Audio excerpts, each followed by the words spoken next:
तो कमोडिटी बाजार से आपको रूबरू कराने के लिए, आपको निवेश के मौके, कमाई के मौके बताने के लिए रोज हमारे सहयोगी विश्वमोहन हमारे साथ जुड़ते हैं और आज भी विश्वमोहन हमारे साथ स्टूडियो में जुड़ गए हैं।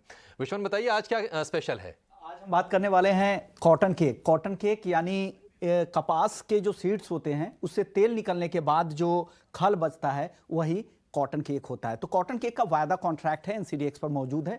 अगर उत्पादन की बात करें तो 4-5 राज्य ही मेनली यहाँ पर उत्पादन करते हैं। आंध्रा, महाराष्ट्र, राजस्थान, तेलंगाना जैसे राज्य है जहाँ पर इसका उत्पादन होता है। और खल का इस्तेमाल आमतौर पर पशुओं के आहार के तौर पर होता है। इसमें प्रोटीन कंटेंट बहुत ज़्यादा होता है, इसलिए इसकी डिमांड काफ़ी रहती है और इसको प्रीमियम भाव भी मिलता है। लेकिन इसका कोई एक्सपोर्ट इम्पोर्ट नहीं होता, सिर्फ घरेलू खपत है और घरेलू उत्पादन ही होता है। वायदा की अगर बात करें कॉटन के वायदा की तो एनसीडीएक्स पर सुबह 9 बजे से शाम 5 बजे तक ट्रेडिंग होती है। लॉट साइज है इसका 100, यानी कॉन्ट्रैक्ट साइज आपका हो गया 100 और जो भी करंट मार्केट प्राइस है उससे मल्टीप्लाई कर दिए, वो कॉन्ट्रैक्ट साइज है। आपको अगर वायदा में ट्रेड करना है तो इसका शुरुआती मार्जिन 15% कॉन्ट्रैक्ट साइज का आपको देना पड़ेगा। लेकिन अगर इसमें ट्रेड आमतौर पर मिलर्स ही करते हैं या जिनके पास हाजिर में स्टॉक्स रहते हैं वो करते हैं, क्योंकि इसकी डिलीवरी भी आपको जब एक्सपायरी के वक्त आपको डिलीवरी भी लेनी पड़ती है। लेकिन दो अहम खबर इससे है, इसके जितने भी एसोसिएशंस हैं इनकी दो डिमांड है एनसीडीएक्स से।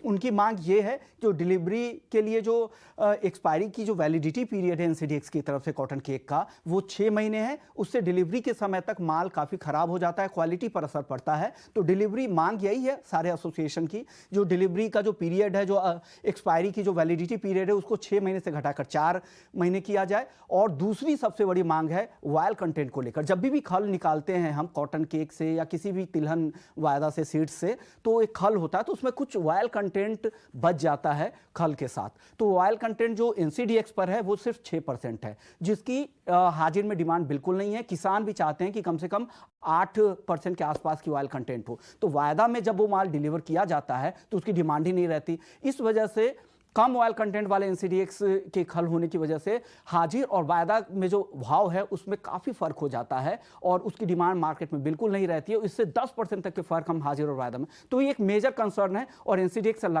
लगातार ये लोग रिस्पॉन्स की मांग कर रहे हैं और एनसीडीएक्स हालांकि अभी तक जवाब नहीं दे पा रहा है, लेकिन मांग यही है कि जल्द से जल्द इनकी बातों पर विचार किया जाए। ठीक है, तो कॉटन केक यानी कि आम के आम और गुठली के दाम क्यों विश्वमोहन?